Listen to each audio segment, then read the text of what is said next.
This is One Up Network Radio, and it's Beer 30. That means it's time for the One Up Years Show. Your host, Garnet Lee, and the rest of the gang's here. Go ahead, fellas, say hey.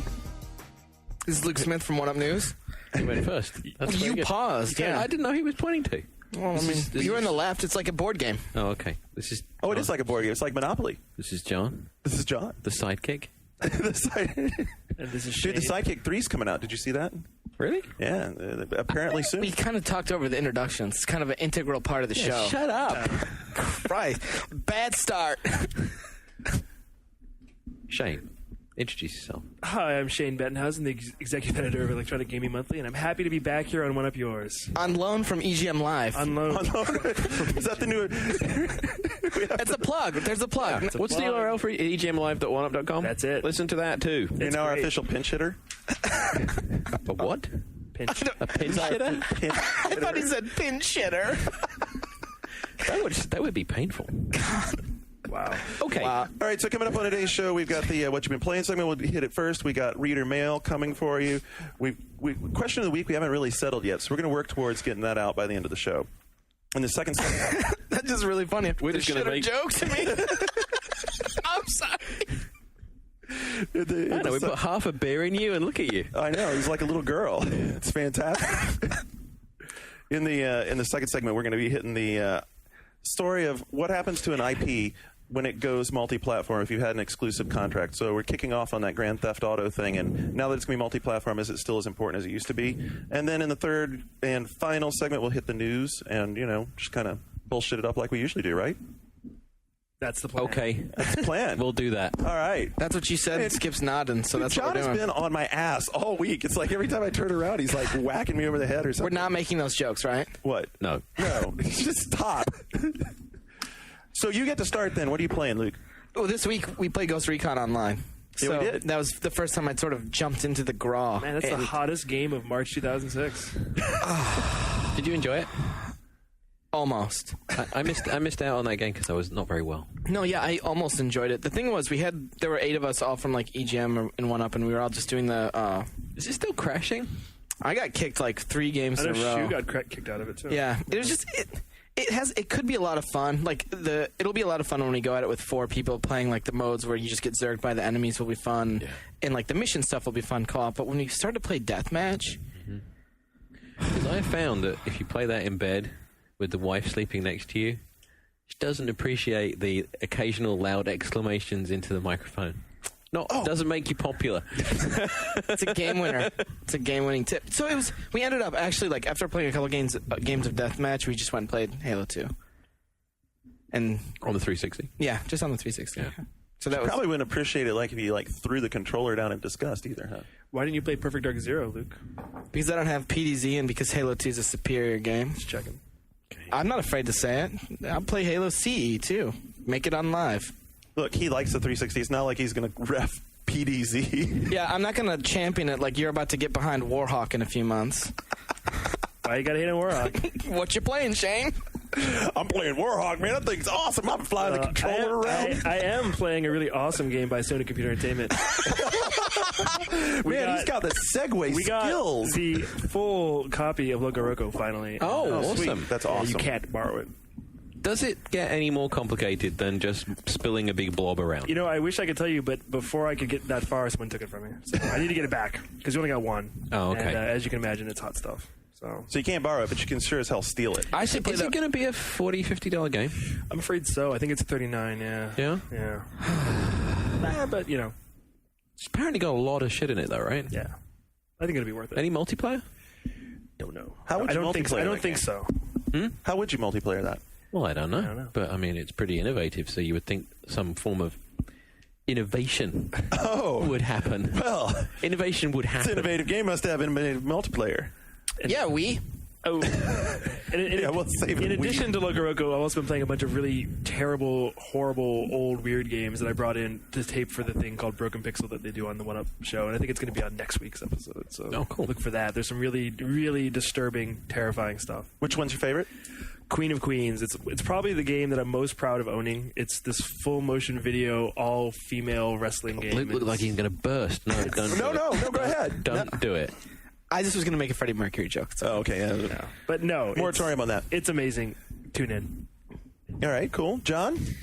I finished up playing Field Commander because I put the review up this week, and played some multiplayer, and that game really comes into its own in multiplayer, actually. Kind of the way that things like Command & Conquer used to. Like, once you're playing against a human opponent, it completely changes the feel of the game, because you have to play very aggressively, and the AI in the game is a bit of a pussy, and so if you you can keep rushing it. But then if you play somebody else who's also been playing the single player and they're used to being really aggressive, it completely changes the dynamic. Because then you've got two people that are being really brutal and really aggressive, and suddenly you've got this game that gets really, really hard. Strategy games almost have to have multiplayer. I mean, there's not a one of them that's especially fun to play. There was some chat on the message board. Portable Mind said that he went and bought this after hearing me raving about it and doesn't like it, and then which then seemed to turn into a bit of a flame war with everyone else seeming to like it. I mean, do you find that like people who are really into Advance Wars don't like this? No, I mean, this guy said it's... Wait, how could they not? Well, this guy says, it's too similar. It's similar like, to Advance Wars, I feel Advance Wars is more streamlined multiplayer, and it's the custom maps and online play, but he hates the interface and everything. But then everyone seemed to disagree with him and say that, well, how can something that's so gratuitous a rip-off of Advance Wars be bad? It's just more Advance Wars, really. Which is, I think I've heard people say it lacks the charm of Advance Wars, but some people like that it's more. It doesn't serious. have the personality, but it is a bit more ambitious. I think the things like the map editor is kind of cool. There's a mission creation. Yeah, all that mission creation stuff, and the fact that it gives you absolutely no excuse not to play it multiplayer, because it does ad hoc and infrastructure. It does the swapping thing where you can just pass the thing backwards and forwards, which Hot Shots Golf didn't do that bizarrely. Turn-based game, you can't pass it backwards and forwards. It also has the play-by-mail thing, right? So. Yeah, which... See, now that part was really cool. I mean, it's really cool, but I mean, I don't know how many people are really going to do it, but it's cool. What they did, they gave you every possible way of playing someone else, because that's really how they want you to play it. Well, how big are turns? So I guess the question is, how big are turns in the game? I mean, are they really long? Are they you can have 20-some plus units to move at a time. So to me, play-by-mail would make sense, because that's the way I'd probably have time to play it. That's probably the way I would play it if I was playing it. Not many of the maps are that big, so I mean, there's the Fog of War thing, so you are going after, but I mean, within a few moves, you know where most of the stuff is. Right. So I mean, no battle is going to take you weeks and weeks, even doing it play by mail. So it's cool. How many people are actually going to use the map editor? You thought that was cool. Would you use the map editor? No, but it's cool to have. How is it cool to have? Because here's why it's cool. No, here's why it's cool to have though, is because take a look at Advance Wars and go to like one of these old Advance Wars fan sites, and there are these communities that spring up, and these communities of these like rabid Advance Wars fans who make these great maps. And it's not the idea of me sitting down to make a map, because I just don't have the time for it, but that it spawns community and that it spawns a group of people who are passionate about it. I think that's great, regardless of whether or not I'm going to use it. I mean, the value that this game represents is immense. There's so much gameplay to it, and like if you're into it, you can jump into this community and you can extend the life of the game for as long as you want to play it. I mean, it will give you a completely blank map, and you can drop anything down on it. How many missions is a single player campaign anyway? 30. That's pretty good. Keep you busy for a while. Yeah, and then there's multiplayer on top, and then you can build the map and upload it to the SOE server, and you can pull anyone's map down. You looking for challengers? Sure. All right, well, we have to check it out. You got a copy, right? Yeah, I have mine actually with me. So we may have to check it out sometime. I definitely loved Advance Wars. I didn't play Advance Wars DS, but I'd like to check that out. All right, so I've been playing Titan Quest on the PC today. What? Is that like Titan AE? What is that? It's like Diablo. Dude, it's so Diablo 3. It's so I thought funny. that exact same thing. Titan Quest. And it's not. It's like Jason the Argonauts. No, it's absolutely Diablo 3. It's so Diablo 3. It's scary. And that's cool. I mean, it's like the same. That's made me think about it, is the clone thing. So do you want games that are cloned to be clones, or do you want them to actually be different or something? I mean, the thing I like about Titan Quest... I think in Quest... the case of this, like, it's been so long since Diablo 2, and everybody wants it so badly that I think people probably want Diablo 2 Quest, clone. I mean, I watched you play it, and it is like Diablo with really pretty graphics. Really pretty graphics. Yeah, you fall into the game, and I'm telling you, today I was like back in that same zone where like 2 hours would go by, and I was like, oh shit, that was 2 hours, and it's like 5 minutes. So that's the thing. That's the thing with this game. It's back to that same Diablo deal where you cruise in. Nice. Yeah, I know. You don't get the Diablo thing, right? Well, I just walked in, and this was you sitting at your computer. You're sitting there. You look totally zoned out. The lights are off. I feel like it's a date, and you just mash on your mouse key. And I was like, fuck this game. Yeah, I'm that out. was my problem with Diablo, that it didn't actually have any gameplay. Whenever I'd see somebody playing just it, clicking. I was like, the gameplay in Diablo is very similar to the gameplay in a game I call Windows Desktop. That's a good game. I have that one on my PC. Which is very similar to the gameplay in a game I call World of Warcraft. Hey, Speaking of Diablo and World of Warcraft, I heard a rumor today that Blizzard is going to announce one more game this year that they didn't mention at E3. Yeah, I know. I heard that. That sounds so. It's Diablo 3. You think it's Diablo? I don't think it's But that's not an Diablo 3. announcement, dude. We already knew it was under development. It's Whoa, just they but- canned the team and started over. Well, I heard they moved the team to the expansion because they needed the help. That's what I heard. Right, but beyond Burning Crusade, there's one other thing that they're going to be talking there's about this year. There's StarCraft 2 and there's Diablo 3, but just a matter of which comes first. And You don't think they might announce a port? I don't think it's that. I think it's something new on original. PC. Yeah. Okay, we'll You're make talking about bets. the PS3 rumor, right? Oh, come on. Don't be so coy. He's talking about Lost Vikings for No. Lost Vikings Wii. No, it's the PS3 rumor is like a dead rumor now. Like now I'm hearing something. I'm hearing 360 the whole way. Really? The whole way. Like Awesome. Like the closest, like the wife of someone at Blizzard is saying 360. Like, I mean, she's boning the guy. That's the type of shit you say in the midst of passion. Oh God, 360. 360 version of Warcraft. Or PS3 That's what if you you're, say if you're sleeping with Shane. If you're Luke, you're hitting that. You're going, oh baby, live arcade. Oh. Good. I'm glad we got sex noises into the show. Wait, Anyway, so hey, I gotta geometry, baby. Let me finish. Garnet down. Send help. The Titan Quest thing is that next week we'll have some footage up. So I was direct feeding today. So you can decide for yourself if you like it. We'll have lots of direct feed up. I got a preview coming. Still be some stuff up next week to look at. Generally, we like to wait for people to play the game for them to decide if they like it. But I know the gamers like to just look at it and decide When if is they the game like out? it. They can see some actual footage of the game in action. All right. is the game I don't want to out? see any footage of you in action. I want to see the game in action. Garnet's Game's out. ignoring me. Game's out in June. Okay. It's out in June. Who's publishing it? Wait, so Skip said THQ. we have 5 minutes. We really should talk to the readers. We should Right? talk What to was the the question of readers. the week last week? The question of the week was we extended the what do you want us to cover next? Right? That's what we did. So, Duck Hunter 007 wants Super Paper Mario stuff. So Me too. Good for him, We dude. all do. Yeah. We love it. We all do. We're working Love on it. it desperately. Desperately. Love it. Solid Snake KA13 wants more on Mass Effect and refers to Garnet as G-Man, which is not something that the rest of us will be using. Ever. What the hell did I do to John this week? I think with Mass Effect Huh? now. It's like, yeah, that's right. It's LL Cool G. It's LL Cool G. I'm think- sorry. Well, What? To answer this kid's question, coming out of E3, I think now Microsoft realizes that, wait a minute, Mass Effect, people like. Maybe we should have shown this at our press conference. I think a lot of people have been asking Yeah. about video on that because there's one teaser and it was from last February or something, and they haven't released any video on that since. I was reviewing the notes from an interview I did with Shane Kim, and it was just like the leftovers from it. And in the interview, I addressed exactly that. I was like, Mass Effect, why aren't we seeing more?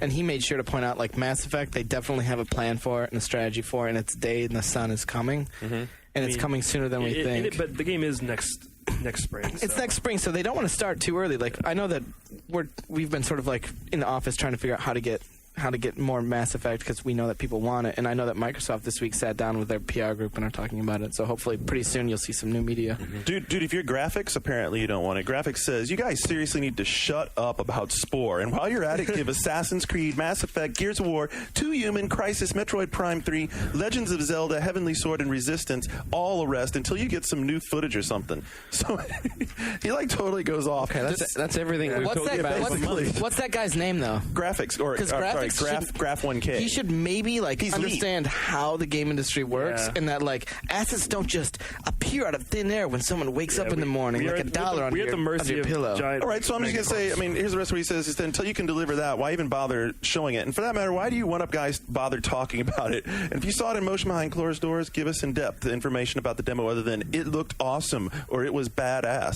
How about covering some games no one else is covering, or at least go into more depth about why you guys liked a certain game or disliked it? I thought we did that. I thought we did too. Is he listen, does he have us confused with another show? Yeah, I think he's been listening to. No. I'm not going to do that. I'm not going to throw stones. He does want us to talk about Hellgate London. We've talked about Helldivers. Anyway, I know. And Heavy Rain, Haze. He thinks Free Radical knows some stuff. Haze, people did not come out of the Haze I that was wasn't feeling impressed. great about they that. talked a big game, and then they see it as another shooter.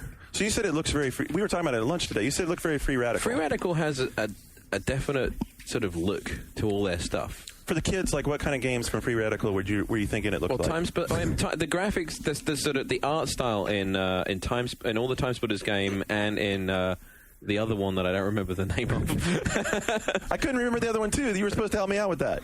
Hang on, we're getting something pointer. It's not that important. It's not that important, but it made me laugh. I was expecting Garnet to keep going while I shared this Well, let with me you. read this kid. This kid here wants to see more Dead Rising, but he doesn't want to see more Time Shift because he's played the demo on that one and he said it's very generic and he's not gonna buy it. That's Reverend Slim. So Dead Rising, we actually have a playable build of that here in the office, and it's still really early at this point. Like it's pretty kind of janky. Well, it's pretty ballsy of them to send you a playable. Yeah, right I now. thought it was too early because this game doesn't come out for months and months, and they shouldn't have sent us something this early. I still can't remember what the other Free Radical game's called. Yeah, I can't There was either. the Survive, the one that came out with all the physics and the guy. Nobody cared. It has two words in it. Yeah. Nobody. But anyway, Second Sight. Second Sight. Second Sight. But the art style, they have this sort of very rounded, sort of smooth kind A lot of bald British people. a lot of bald people. A lot of bald British people. That's great. But I mean, they do have an artistic style. But I mean, it was something that suited the PS2 technology very well because it kind of skirted over the limitations of some of the graphics with the model. So they were very stylized. But when you see it on a next gen, it just seems a little bit kind of I don't know. You saw it, right? Yeah, Haze? I think it was oversold. Yeah. Like they really got you in a room and they hyped you up with like this like. Well, I mean, are Free Radical really all that? No, I don't know. Second Sight had a really cool cinematic vibe to it, though. I liked the way the story was told. Now you're reminding me. Nobody bought that game. But Nobody bought the game. The problem is those guys are still kind of like riding on the coattails of Rare somehow. Like one guy used to work on from the GoldenEye. guys that worked on GoldenEye. Yeah, and like that, you can only do that for so long. That's because they oversold that whole Time Splitters is the Bond team. Yeah. Right. It's the GoldenEye. So there's a question here that I don't know the answer to, but maybe one of you guys does. Dr. No was asking, where was Resident Evil 5? TGS. If you notice, almost no next-gen Japanese games were at the show in any presentable form, and that's because of Tokyo Game Show. They're going to make Tokyo Game Show be like the E3 For Japan. Yeah. So Okay. that's why. So there are lots of games that you could ask that question about. Right. I mean, we got a lot of responses to this question. I mean, there was like 9 or 10 pages on the message board, but I mean, a lot of it did come back to, more on Mass Effect. A few people were asking about Resistance: Fall of Man. Well, for people who are looking for more info on like the games that weren't the 10 that everybody's talking about, I realized that at EGM in the issue after E3 we had to talk about the big stuff, but then the issue after that one, which is our August issue, we're going to focus on the games that are really cool that aren't the big sequels you've already seen. So There's a lot of new franchises Yeah. coming this year. A lot Like of new franchises. things we're going to see sequels of for the next 5 years. exactly. All right, so we hit on some of the high points from here, but man, we read all these. So if you put stuff up there, we're definitely paying attention to it. Oh, wait a minute. I have one. Lou's got one extra. I have we one wanna make last sure one. you This get is in from Giant Food Monster. I want to hear about how when Shane takes a shit, he stays in there a little longer because he loves the smell so much.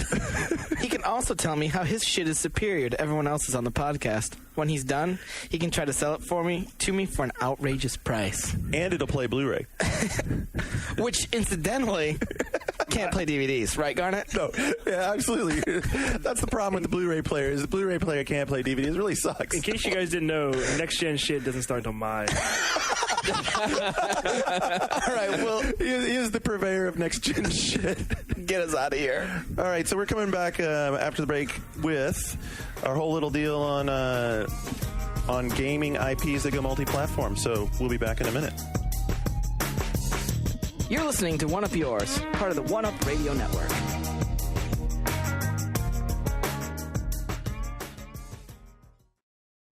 Listen to EGM Live to hear Electronic Gaming Monthly editors take you beyond the pages of the magazine. Extended impressions of the hottest games. Shocking celebrity guest stars. Exterminate all man-animals at will! And the newest video game soundtracks. That's EGM Live, available at egmlive.oneup.com or the iTunes Music Store. All right, we're back. I got me a fresh beer, so we're set to go. You guys didn't get one. Mine's still half full. My third one. What are you nursing that thing? Yeah, this one. This one. All right, so we saw on the forums where people have been asking us about whether or not like Grand Theft Auto was still relevant, and that actually kicked off a big discussion. We've had like 2 or 3 lunches in a row now talking about what happens to these exclusive IPs when they branch out. Are they able to maintain their momentum? Do they stay big? Do they still matter when they go multi-platform? I don't think that they do. The first thing that I pointed out when we were talking about it at lunch was that part of what makes Grand Theft Auto, or even to a lesser extent Metal Gear and Halo, so powerful is that these are IPs that in order to get the system, in order to get the game, you have to get the system. That's a huge part of what makes an IP strong from a development from like the standpoint of a platform maker. So as soon as Grand Theft Auto becomes multi-platform, its exclusivity is lost. It becomes available on the 360 and the PS3 on day one, and it empowers the consumer. And that relationship's really interesting because now the consumer is empowered to make a choice between the 2 platforms. And as you empower the consumer, the relationship is inverse, and the IP loses strength. And so that was the that was the conclusion that I reached and thought was really interesting. Well, he's getting into that heavy-duty formula stuff now. Well, yeah, that's what it is. That's why Halo is still powerful. That's why Madden is a great system seller, but ultimately, it's only as powerful as the duration that it's exclusive. That's the kind of why E3 this year was so surprising, because we were expecting Sony to come out with more of these exclusives. Because the last generation, it was all about fighting for exclusives. But GTA, I mean, it's kind of in a league of its own. They sold 13 million in the last one. Man, I don't even know that I'd say expecting them to come out with it. I was expecting Steamroll to steamroll me, or Sony to steamroll me with exclusives. I was expecting them to say, man, you're going to have PS3 to get this and this and this, and look at this. They think that they did steamroll you with exclusives. Yeah, you know what? Guess what? Not. But what we needed Metal Gear and Grand Theft Auto and Final Fantasy and a bunch of other stuff as well. And like all we really got third party from Microsoft was Splinter Cell. Which is not. It's only exclusive by fault of it coming out. Right. Well, wait a minute. Out. It's exclusive in the same sense that Assassin's Creed is, to be fair. Let's talk about Grand Theft Auto, though, because Grand Theft Auto is a very, very powerful brand. They sold 13 million in the last one, which means the tie ratio on PS2 is almost 50% of the installed base bought that game. That's insane. I never heard that 13 million figure because it's about 5 million in America. Right, but worldwide, it was a huge, huge franchise, and it did sell a lot of PS2s. It did. I want to jump in though real quick because you said 13 million, but isn't PS2 total user base like 100 million? It's 90 million. Yeah. Okay, so it's not. I just want to point out that's not 50% before some message board kid does. At the time, right? Right. Vice City or whatever did around that number when the install base was about, was pushing up on 40. So it was a very, very big game. I think a better example would be Call of Duty 2, which is currently Call of Duty 2 is exclusive to Xbox 360, and it currently has a 66% tie ratio with Xbox 360 hardware. But it's not really selling Xboxes. People are buying it. Most people are buying it than any other game. But I agree. I don't think people are buying a 360 to get Call of Duty. I think they're buying 360s and going, oh, well, shit, I'll buy Call of Duty. There's not much else to play. I'll get when Call of Duty 3 comes out on everything at the same day this fall, will anybody care anymore? Right. I think that's where we're getting at. Let's get back to GTA because it is an important thing. You're arguing that the power of the franchise has been diminished by it being spread across 2 platforms. I'm arguing because part of what makes a franchise powerful, in addition to simply moving units, is from a publisher from a platform developing standpoint. Mm-hmm. From Sony's, it can represent a platform. It represents sales to them. So are we saying then that if the install base of 360 is 10 million when that thing comes out, or whatever it's going to be, and the PS3 is when is it? It's next year, isn't it? So the PS3 could be at 5 million. So of the between 15 and 20 million potential customers that there are out there, are we saying that it's not going to do what it would have done if it was exclusive to one platform? No, but it won't have the same effect on that one platform. That's what I'm saying. I'm talking about... Wait. Are you just trying to tell me... That just dilutes the brand. Yeah, that's what I'm... thank you. It dilutes the brand, but they sell more. I'm not talking about the strength of the IP relative to other IPs. I'm not talking about Grand Theft Auto's strength as an IP versus Halo's strength as an IP. I'm talking about Grand Theft Auto's strength as an IP as it's valued to Sony, or now to Sony and Microsoft. Okay, so Shane's seen this all from EGM's perspective. Mm-hmm. You've seen all 3 Grand Thefts through EGM's eyes, right? The first one definitely a PS2 game, right? Well, they've all been PS2 games because there was 6 months of That's what I wanted to know. And when they did end up on Xbox, they did sell, but it was like a fraction, like a tenth of what they sold. So in EGM's eyes, like PS2. You guys would say that as the gamers thought about it, Grand Theft was a most of the GTA fans are PlayStation 2 owners. It's true. Like the majority let's get back into reality, and that most of the people that were going to a lot of people with Xboxes have PS2s. Yes, multi-platform. You know, when you have an install base that big, the Xbox was a second console. You know, and I don't think anyone that only had an Xbox, I mean, they bought one because there were specific things that they wanted. But what we're going into now is a very different situation where you are going to have a choice. I mean, what you're losing here is, like, you know, are you concerned about the fans? Are you concerned about the franchise? Do you think Rockstar is losing money? No, I don't think Rockstar has a sweet deal with Microsoft. I mean, this isn't happening just because Rockstar wants to sell more copies. Like, you know, if you think for a second that there isn't something going on with co-marketing and just money, you know, from Microsoft to Rockstar. Yeah. But John, you threw it out there. What was your response when you saw that or heard through the grapevine that Microsoft had not ponied up to do the exclusive? That Microsoft hadn't ponied up? Right. Well, back at... wasn't the word that they had the opportunity to be exclusive? They had the opportunity, years but I ago. think the assumption was that, you know, because of the past relationship, that it was more likely to go PS3 exclusive. So, and the fact that Microsoft, well, even though it's not exclusive to 360, Microsoft took the opportunity to associate it with Xbox before Sony had the opportunity to associate it with PS3. And until the PS3 is out, I think Microsoft continues to have that opportunity. I just don't want to be strayed from the point I'm trying to make. If Grand Theft Auto was on the PS3 exclusively to people who might not otherwise buy a PS3, it would sell PS3s. Exactly, but now it's going to not help Sony. Its power as a system seller has been diminished. Right, it's not a system seller anymore. It's a powerful franchise that's out there. And that's what I'm saying is its power as a system seller, and in some senses that can dictate the power of an IP, especially like a former exclusive, which in a lot of ways I'll contend was a crutch for Sony, that Grand Theft Auto was. Now that that's gone. So the question now is it a next generation seller? And in which case, who stands to gain the most from it as a next-gen seller? So if people are not going to buy a 360 or a PS3 this year, they're waiting to next year when all the big guns start to happen, what do you think GTA is going to do next It's October? going to ride the coattails of Halo 3 because Halo 3 is infinitely bigger than Metal Gear Solid 3. So you think that... or 4, whatever. So you think that ultimately... Whoa, where did that come from? Shane, come on, dude. It comes from the pit of truth. Halo 3 will... Pit of truth that had the Audrey in it? Halo 3 will sell like 2 to 3 times as many copies. And that's what I'm saying. So I agree with that. Like, the move ultimately benefits Microsoft, if you want to look at it that way, unless Final Fantasy 13 could counter Halo 3 in every way. Right, but GTA is a secondary game now. That's what I'm saying. It's a secondary game because you can get it regardless of your primary games. Right, but it comes out in October next year. It is going to be something that pulls people towards next-gen platforms, because there are people that want to play the next GTA. They're not going to want to play, they don't want to play Liberty City Stories or whatever is being pushed next on PS2. They want a next-gen GTA. It could be a game that pulls people into the next generation. Who do you think is going to benefit from it? Microsoft. Can I use my one now? You guys are fucking nuts. There is no way that Grand Theft Auto is suddenly marginalized just because it's not on one platform. It's not at all. I'm saying that it's marginalized. No, you guys are arguing different points. It's not a secondary, but it's not a secondary game. It is a secondary game. No, it is a secondary game because it's absolutely available on both consoles, where the primary games are going to be the primary games that dictate what console you buy will be the exclusive software or how games perform on that the game makes console. it secondary. Look at the other two examples I gave you. So you used to have Crash Bandicoot as an exclusive. You used to have Spyro as an exclusive. Those are games that got hurt by the phenomenon that you're talking about. Those are games that when they were PS2 exclusives were important, but when they went multi-platform, no one gave a damn, and now they're dead. But I kind of see where you're coming from to a lesser extent. Is that if you are on the fence about a system to buy, you're going to make the choice on exclusives, and GTA is a bonus.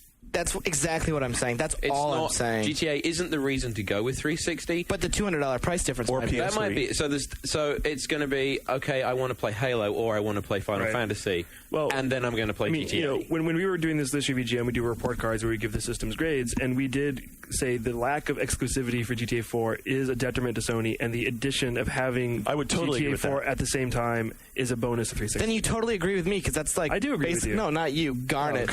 No, I agree with that, but that doesn't... No, what I was disagreeing with was you specifically the way you're saying it, that makes it secondary. It's not secondary at all. I think there's a lot of people that it's not going to make them choose which next-gen system, but they're going to want a next-gen system. Exactly. They're going to want a next-gen system, and then what they're going to be thinking about is not where do I want to play GTA. It's what other game on what platform do I want to play and have GTA. That doesn't make GTA secondary. It does make it secondary. Actually, it absolutely makes it secondary. It primary. No, it makes GTA secondary as hell because GTA can't be primary if it's available on 2 different platforms. You're making no sense. I'm going to quit. Bye. Hey, don't let me hold you back. Hang on. This is the segment where people stop listening then. Okay, what even Luke is not paying attention to.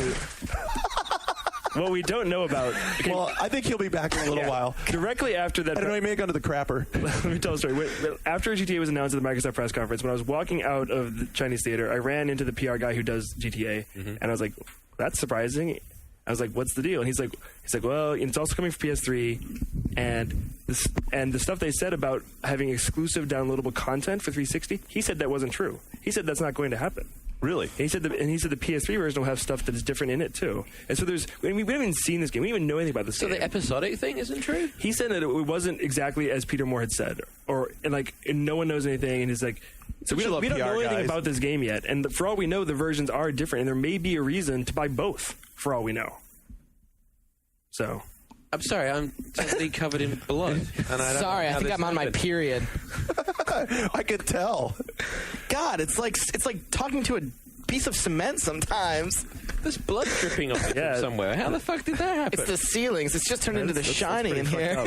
But yeah, I mean, I think the GTA debate, until we know more about it, because if the versions are different, which I've heard it could be true, so we'll see. Who knows? All right. It is a big deal. I mean, it is as if Halo or Pokemon suddenly went multi-platform. Because that's what I'm saying. Those are the 3 best-selling franchises of the last generation: Pokemon, Halo, and Grand Theft Auto. Well, I think we gave the kids plenty to argue about. Obviously, maybe too much to argue about. What do you think?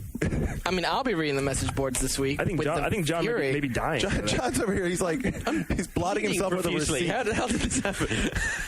It's a grand stab you in rage? When you stormed out, obviously something horrible happened. Glass shards off the windows that broke. All right, we'll be back in another couple of seconds here with the news wrap-up, and hopefully we'll have a question for you guys for the week. We'll see you in a couple.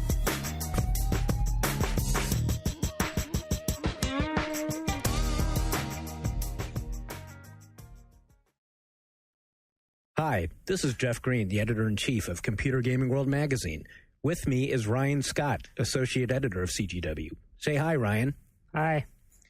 Ryan is held at gunpoint right now, and unless you listen to the CGW radio podcast, I'm going to shoot him. So if you want Ryan to live, please listen to the CGW radio podcast at cgwradio.oneup.com or at iTunes. Do it for Ryan. Do it for Ryan's mom.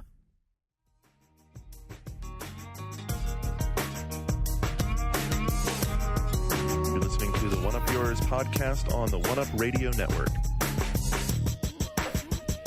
All right, and we're back. We've given Luke a paper bag. He's breathed in a little while, recovered his oxygen flow. Christ.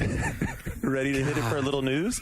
I guess, yeah. The first thing I want to talk about is that Microsoft came by today and showed us this new spring update that they're calling, and they're doing twice yearly updates to the Xbox Live sort of back end. And this first one is really awesome. Man, props to them. And it's really awesome in the sense that, like, it's like Xbox Live has finally left beta.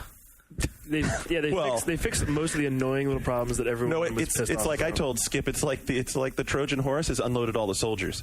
Yeah, and now it's like it's way more functional and way less frustrating to use. So there's a lot of big stuff. I mean, I think the background download, active download is awesome. Is good. Do you want to explain what that is? So you can now queue up to 6 things that you want to download from Xbox Live, and then continue to do whatever you want. You can besides play online games. You can't play an online game, but you can let it download in the background while you're playing a single-player game. You can continue to do things in Marketplace and on Live. Just so it doesn't confuse anyone, too. It's not that you can not play multiplayer while you're downloading. What it does is the Xbox Live and the Xbox 360 recognizes that you're going to play multiplayer. Oh, and it ceases it pauses the download, and then when you're done, so it doesn't soak up your bandwidth. Yeah, then so you download can back. Start up to 6 things downloading at once, and then if you stop it, it'll just remember where they were, and it will continue to pick them back up later. So, dude, the DVD thing was really cool. I liked that. But I mean, what was the DVD thing? So the DVD thing was like if you're watching a movie. Which I know a lot. Does your DVD player not do that? My 360 doesn't do that, so I don't really. But here's two most situations. DVD players do that. Two situations. If I'm watching a DVD We should for real, explain what it I is put that it it in my does before progressive we argue scan about it. DVD That's player. But I was gonna. That's why I did that thing where I was leading with the questions to push us in the progressive direction. progressive direction. You Okay, so stop the watching a DVD To and go and do play something So if you Groms. get a friend invite. So a lot of times if you're watching a DVD on your 360, it's because you're just screwing around. You're watching a DVD you've seen before, right? And so if you get a friend invite, you're going to go play the game that you get an invite to. And this actually pauses the movie where you were watching it, and then when you put it back in, it picks it right back up from the same spot. I mean, it's cool, but it's not that cool. it's A lot of pretty much- DVD I thought it players was have been cool. doing that for years. I was happier with them fixing the custom soundtracks. That was my favorite part of the custom soundtracks. That was my favorite part of the whole presentation. So by the busted way, before now, like you can have your soundtrack playing in the dashboard. It'll continue playing when you go to a game. It's easier to set them up. Yeah. well, you started to troll him too. Like the guy turned on the guy came in and turned on like Big Pimpin' by Jay-Z or something. So Skip and I were bobbing our heads, and he goes to go to Geometry Wars, and Shane's like, and this is the part where the Geometry Wars music starts, just to troll, and the guy just hits enter. And the Big Pimpin' keeps going, and he's playing Geometry Wars. I was impressed. That was cool. And I was really happy that they're fixing all these things now because it's kind of like free beta testing for Nintendo and Sony's online. And the only time that the custom damn it. soundtracks stop is if the game can force a custom soundtrack to stop with a cinematic. Right. But under normal circumstances, it'll just keep playing.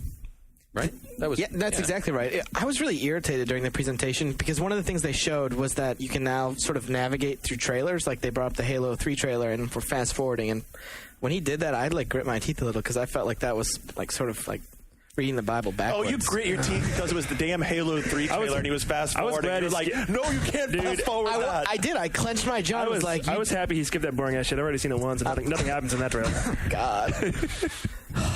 The hair on the back of Luke's neck was all tingling. It's sure as hell no Metal He was Gear. having a moment. Sure as hell. You know, I'm in my refractory period after the last segment. I'm cooling down a little. I need another 10 minutes. But yeah, it's gonna be it's gonna be an automatic patch. It's like in a week or so. So everybody's. And how about that they finally fixed where themes are?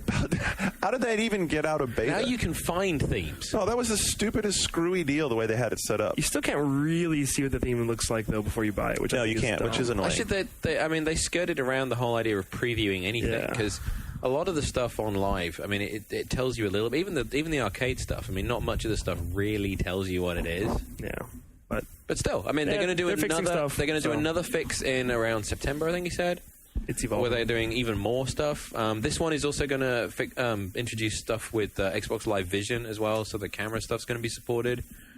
And they've rearranged a lot of the menus, and it seems a lot more structured the way things fall under the right blades. And Yeah, not to beat the horse to death, but like Mark McDonald and I sat down this afternoon and we did a complete video demo, and that's up on oneup.com now. And you'll be able to go to the news story or to game videos, and there will be a link to game videos, and I'll throw a link to the news story in my blog too. And you'll be able to check out the whole thing there, and we tour the whole thing. And even So though it's it's an a easy way to video just of check it out. menus, it's a lot more interesting than it sounds. No, yeah, it is. Well, because what I liked about what they did is they're not treating it as like patching shit because it's broken. They're treating it as like this is a living thing, and hey, Fan we can service. keep exactly. We can keep making it better. We can keep adding to it. We can keep doing it the way you guys tell us we ought to do it. So first week of June, right? That's what I think. I don't think it's going to be next week just because of the holiday weekend. I think it'll be the first real full week of June. Yeah, they won't try to deploy next week. Yeah. Maybe they will, but my guess is the following week. All right, what else you got for us, man? Well, this Dan Dormer, one of our news guys, stumbled across this thing this morning, and he aimed me in all caps, like, Luke, you gotta check this out. Oh, my God. And it was a link to, like, a Who Is page for WeKaraoke.com. And Nintendo just registered WeKaraoke.com, so we quick put up the story. And then, I mean, WeKaraoke.com, obviously the next jump that you make is like, maybe there's a microphone in the controller. And that's sort of been a rumor, sort of a persistent rumor that we've been bouncing off the walls or whatever, and now it seems like that's a little more real. And speculation has sort of complicated even further, where people are suggesting that now there'll be like VoIP and like a built-in contact book in the Wiimote. So the Wiimote is sort of like this weird gateway for communication in addition to being this, play space navigator. I'm not your buying mind that. I'm not buying the voice over IP thing because the controller being the way that it's physical in nature, there's no way they're going to want you to. See, I think, I think suddenly there's a chance. they're breaking the the stated goals of the machine. It's all about simplicity and keeping things fun, and they're not going to want you to sort of, now it's a communicator, and now it's a game controller, and now it's the... I don't think they're going to do that. If you're doing karaoke over Wi-Fi internet with a friend, that's pretty Nintendo-y. I don't know. Right, Like, but I think by the voiceover IP, I think people are thinking, it's going to be the communicator for games. No. They're not going to do So is there that. any reason the microphone couldn't be like the nunchuck? It could be something you plug into the controller. yeah, because but I mean, it would make sense to have a microphone in the controller because then it does.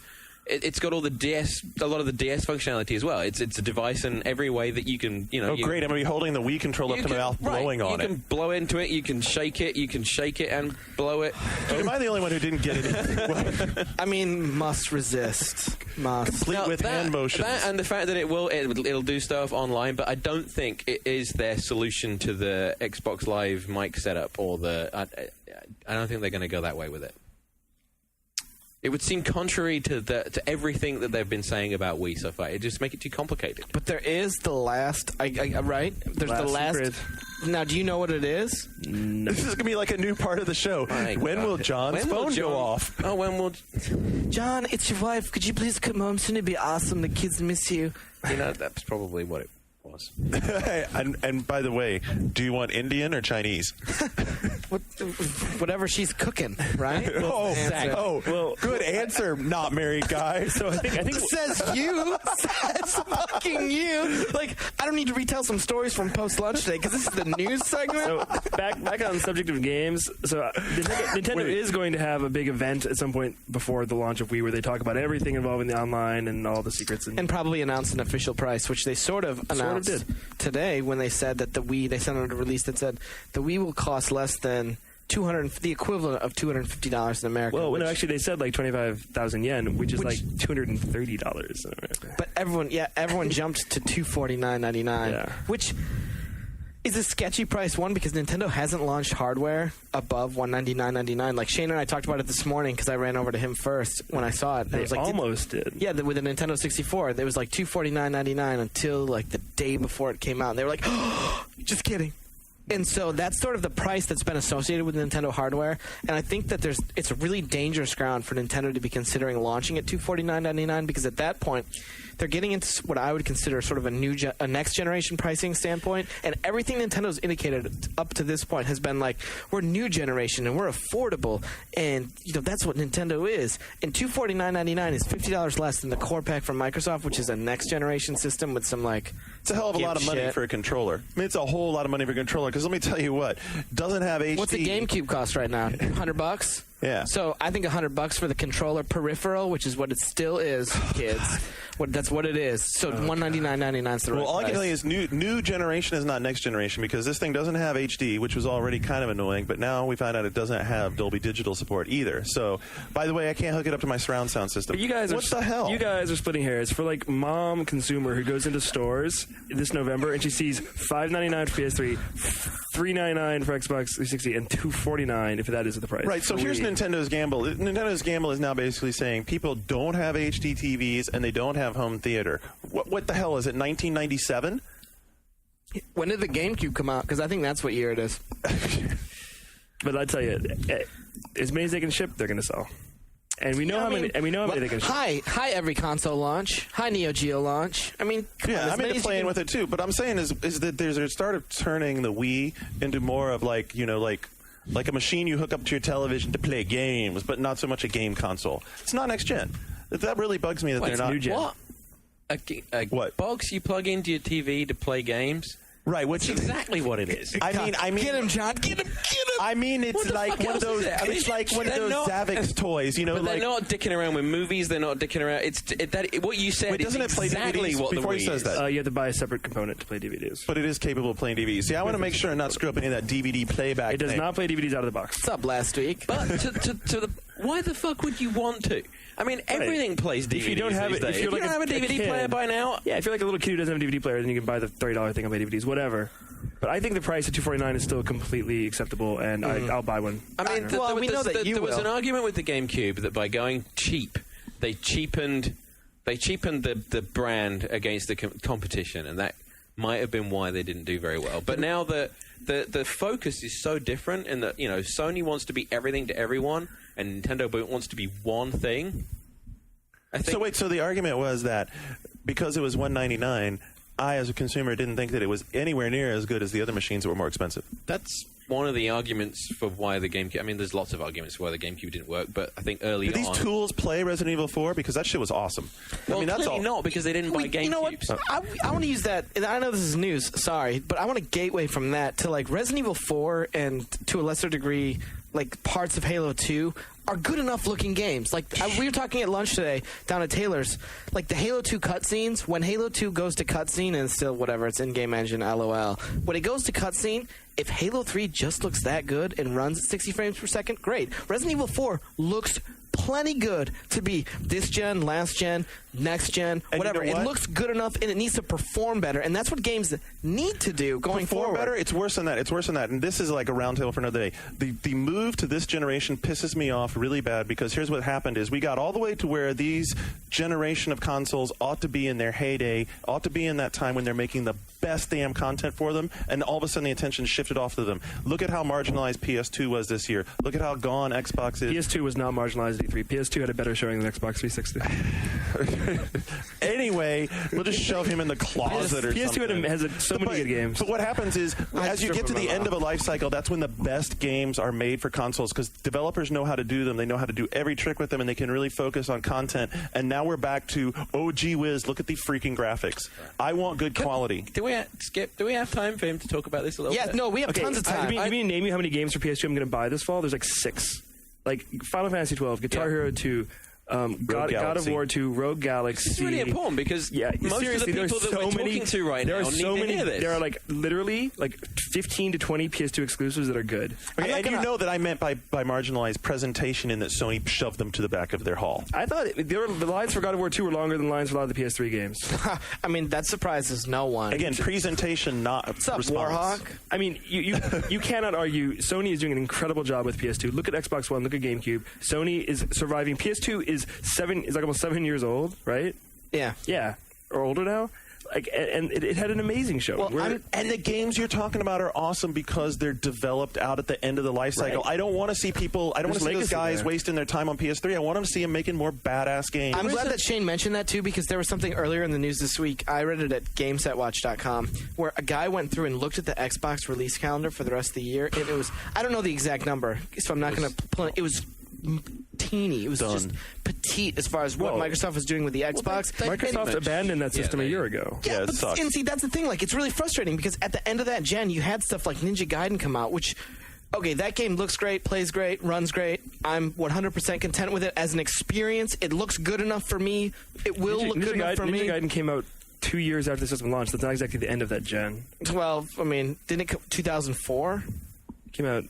The beginning of 2004, I thought. What it was a result of Team Ninja's abilities that they had learned over already working on the system. Like what I'm saying is piggybacking off of what Garnet's saying is when Ninja Gaiden came out, it was when the system was in its prime, when it hit its stride, and as soon as it hit its stride, I felt like with Microsoft, it was like last gasp, Halo 2, Dude, not even and last done. gasp. They freaking cut the legs out from under it. And that was it. And like, it's good. Well, I mean, it's good that to was see their Sony strategy. continuing with this stuff. Yeah, though. I mean, well, that's the different strategies. That's the difference of like 360 versus PS3. Different strategies.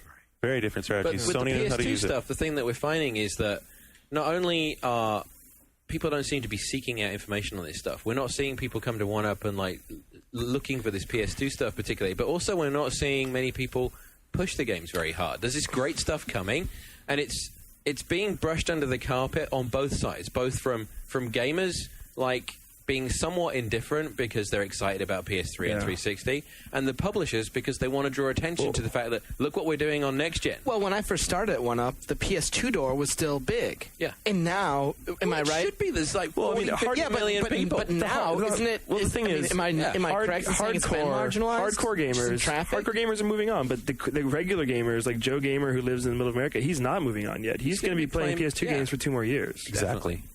And particularly with the quality of the stuff that you mentioned. I mean, Yeah. Guitar Hero 2 alone is going to kill. I mean, like really, if you go and look at the list, because in those report cards I was talking about, we listed the notable exclusives for every console, and there were like 15 to 20 PS2 exclusives, and there is literally one Xbox One exclusive. What the hell? What is it? It's a DDR game. That's the only Xbox exclusive. That doesn't even count. It's the only Xbox exclusive that exists. The song list being different does not count as an exclusive.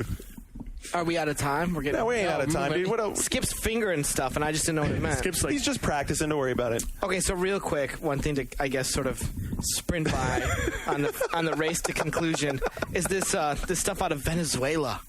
They are pissed about Mercenaries 2. I think it's good PR for Mercenaries too, Why? because people are talking about Mercenaries too. Okay. The way they talk about Grand Theft Auto. Mercenaries 2, which doesn't even have a publisher right now, and it's getting a ton of attention. Yeah, Mercenaries 2 World in Flames, the Venezuelan president, Hugo Chavez. How can Mercenaries 2 not have a publisher? Because they're shopping it around for They're that. shopping it around? Yeah, The they're- Mercenaries was awesome. I love Mercenaries. I love that game. It's great. On the All we know Xbox. is that it won't be through LucasArts. Really? Why is that? They're not even bidding? I don't know what the politics are, but there's some politics. It's a shame for them because they laid the groundwork with the first one. Yeah, see, like, that's how it is. It's like dead air on this. It's like, hey, it's in Venezuela, a country. that- Well, because it's not interesting, man. It looks I mean- extremely good. And I think whoever ends up signing it is good. And I think any press that it gets right now is a good thing. But I mean, it is tapping into something that a lot of games are tackling, and that's the whole private military thing. People want to see games in places other than, right. the Saudi Middle East. Arabia, We don't Middle East, want all that battles in the stuff. Middle East. We're sick of it. This Venezuelan president, his argument is that he thinks this game is being made to drum up support for an invasion of Venezuela from American game players. Like, seriously, that is his deal. Chin Pokemon! Considering how well the invasion in Iraq's going at chopping gas prices, we really going to knock out the cocaine market next, right? I don't think there's a lot of God. cocaine in Venezuela. Dude, there's a lot of everything in Venezuela. Have you been? No. My family's Venezuelan. Don't you read Gaff? I'm Hispanic. All right, so hey, have we come up with a question for the weekend? No, not yet. No, he's got maybe, more, though. But maybe this will take us in that direction. Earlier this week, out of Europe, friends across the big pond, Sony, you're not allowed to sell pre-owned games next gen. And that upset Shane so much that he just kicked the table. To break the table. Anyway, what it was this alleged rumor that GamesRadar.com sort of reported on about how Sony was going to insert some sort of essentially a protection system that made it so once you put that Ratchet and Clank disc in, it was committed to your We should put this PS3 in only. context because this is what's been happening on PC games for a long time, and I think even though it's been since been denied by Sony Europe PR, but Denied to the hills. denied to John. the hill. But this is the way that it's probably going to go, and this whole one-time use thing, tying a product to a system, and not letting you sell it on, and I mean the PC games have been doing it for ages. You can't install a game and then when you're done with it, go trade it in at EB. There is a discussion here to be had. Probably not now, but at some point, No, we have time. Someone is going to come out to have this and discussion. say that this is the way they want Well, console games to They've go. been fighting used games in Japan for years. But this speaks to a bigger unsuccessful. problem. There's the usage thing, there's a fairness thing, there's also a pricing thing. If you're going to go to a one-use license or unlimited use single license model, you cannot charge $60 for the product. Hell no. It's just completely ridiculous. Because if you're going to limit people being able to buy a game cheap or being able to pass the game along to a friend to try on their system, it's just going to destroy the market because Well, I mean, and this also moves into the big rumor for the next gen PSP. But the rumor is it's only digital distribution. There will be no media for it. That's the rumor that's going around. And if the end of retail is 5 years from now, what does that mean? That's a huge issue that we need to talk about. The idea of not going to a store, and it's totally twofold to me, but the idea specifically with games, because I don't download music really. I don't have a whole lot on my iTunes. I haven't bought a whole lot on iTunes, but the idea of getting content delivered to me digitally, as far as complete gaming experiences with PDF files for instruction manuals, is really disarming because I love getting games. I love it. But it's People talk about people who are passionate about music, and my father who's passionate about this is records. our paradigm though, because we're so used to I get the manual and I love the smell of the manual. It's awesome. I was kind of against it too, but iTunes Store is pretty cool. If I want a song, I can go download it. If your PSP, if the PSP 2 Right. moves in the same direction that we hear the iPod is going to go into, where the iPod itself is going to be able to interface with the iTunes Music Store, imagine turning on your PSP and just being able to go through. I mean, they're doing it with the PS1 games. That's the first step towards whatever is inevitably coming. Right. That's yeah. And I mean, it's if it be, is only digital distribution, you don't have to worry about used games. You don't have to worry about friends borrowing it. It's all in your system. And then they don't have to charge you on the manufacturing, and it doesn't matter that it's just to your system, because then they are only going to be charging you $10, $20 for a game. It's not going to be a $60 package, which you're then stuck with. My question is... I think that you're misguided in saying it's not going to be an expensive package. I disagree. You think they're going to charge you $50 to download something? No way. What's up, Steam? My question is, will End of that story. How much is a Steam Yeah, version? game over. The fucking Half-Life Uber shit edition of Half-Life 2 costs just as much as buying like a box copy, essentially. It might be a $10 difference. They sent you a Darn it. metal box. Great, They sent you, thanks. they sent you the crap in the mail. Yeah, The question is, will retailers let this happen? Will retailers let games not be sold in stores? You know what? I really don't give a damn about the retailers, but here's the point that I kind of agree with Luke about, is that I don't really want the house of the future in 50 years from now to be like all glass panels and no bookshelves and no game collection and no CDs and none of that stuff on the wall, because you know what? I like having that stuff. When I moved here from Detroit and was staying with Sam Kennedy, he has this great shelving when he walk into his apartment. He's like, when you get to my apartment, you're gonna know. And Sam's the EIC from 1UP. When you get to my apartment, you're gonna know why we got it. Why this is the place that his wife and him chose, was because of the shelving. It didn't really dawn on me until we walked in, and he has these great shelves. And these shelves, like the first set of shelves, is full of consoles and hardware and controllers. And it's got that Saturn sitting there. It's a geek dream. And you look at the other, and the other thing is like pristinely organized wall of games, Saturn games and NES games, and it's Luke, that's gaming though. Luke, It's not okay. It's not the virtual fucking console. That's not what it is. If you had your new PSP, PSP2, and in that you could instantly for like $5 buy any of those old games on that system and play it, isn't that better than what Sam has? So there you go. He's got the Woody Allen house of the future, where it's all glass walls and there's nothing in it. Have you seen the new Apple Store in New York City? That's your house in the future. That's a giant glass house. Bring your own stones. That's exactly what I'm talking about. I don't really want that. You know what? I don't really want that sterile environment. I want stuff that I can put my hands on. I want to get my top-loading Nintendo out, because that's the one that works the best. And I want to put in my copy of Bionic Commando that I got when I was, 10 years old from my dad for my birthday, and I want to put that in, and I want to play that. I don't want to download that shit or play it on And Shane, at the same Capcom time, Classics on my PSP. You oldsters, I don't. mired in the 20th century. Shane, at the same time, I do want what you're talking about. I want to be able to do that. You want the best. You want both. I do want both. ways. You want You're both ways. absolutely For the old stuff, fine, you're going to do that. But for the future, it's going to happen. Manufacturing these damn things, I mean, the flip side of the Blu-ray argument is that it's really fucking expensive to put something on Blu-ray. And if you want to sell as many copies of the next GTA when the PS3 is hitting its stride, it's going to cost a fortune to manufacture 20 million copies of GTA.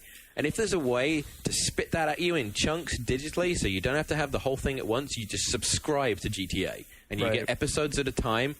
It's the future. You better Whether you pray like that it or Middle not, it's America going to happen. gets high-speed internet then, because it's not there. Okay, so future or not, what does that say about the permanence then of the games? Because isn't the media part of what makes these things permanent? Because you can go back and pick up your Sonic game and you pick up your Genesis cartridge. If you don't have those things, aren't these games, after they're like beamed out over the internet, eventually just going to be forgotten? They're temporary experiences that you'll have to rebuy every time you buy a new platform. And if you think that that's good for the game industry, you are delusional as fuck. And I don't want you to be a gamer. I mean, hardcore people. I don't want you dictating the way that this market is going to go. I don't want it to be that way at all. Hardcore people keep their shit, but average consumers trade in everything, and they're willing to rebuy that stuff. Average consumers trade in their shit, but they keep the ones they love. On your generation, think of generations behind you that don't have the opportunity to go and buy this stuff. Like my kids are growing up. They're gonna go, Dad, what did you play when you get? Oh, this is. Oh, you should try. I don't know. I can remember reviewing Sonic when I was first starting out, and you should check it out. And I don't have a Genesis around, or but we'll just go and we'll go to Xbox Live and I'll download it and I'll show it to you. I concede on that point, because that's the good part of the Virtual Console. But when you're getting all upset about it, you're just thinking about you. You know what? And I'm 25, and that's the only person I care about. Right, but if gaming is going to get bigger and it's going to expand and it's going to be everybody, you have to be able to let them. I still think it's everything. Luke, listen to this. If Microsoft tomorrow announced that Halo 3 is going to be a digital download, you'd sign me right the fuck up. Shut your mouth. Hold on, let's add it. Would you? Yeah. But see, it takes one thing to maybe sell we should people. ask the kids what they think about digital distribution. There you go. Digital distribution. What do you think? That was the. Say it again, because Half-Life 2 is what got people into digital distribution, and to accept it. People had dabbled with it, they'd fucked around with it. Between iTunes and Half-Life 2, people are more accepting of Well, the This idea. is not an inevitability that I'm comfortable with yet. But it Okay, is so an that's it. inevitability. Well, and That's what I said. for PSP, we all can agree UMD is not a good format. So I'm all for getting rid of that shit. As soon as that thing goes hard drive based and download, then it'll go nuts. Okay, so this year and 5 years from now, do you want a hard copy? Do you want instructions? Do you want What's up? Question of the week. exactly question of the week? You almost would expect us to have maybe planned that. Well played, gentlemen. Well played. Wait a minute, we didn't plan that. No. Oh shit! No one's noticed. All right. Anyway, so let us know on the boards, boards.oneup.com, and until next week, we're Ghost. This has been One Up Yours, a production of the Ziff Davis Game Group and part of the One Up Radio Network. One Up Yours is hosted by Garnet Lee and John Davison, produced by Andrew Pfister and Mike Ing, and is published every Friday afternoon at podcasts.oneup.com and at the iTunes Music Store. What's up? I'm not in the fucking credits.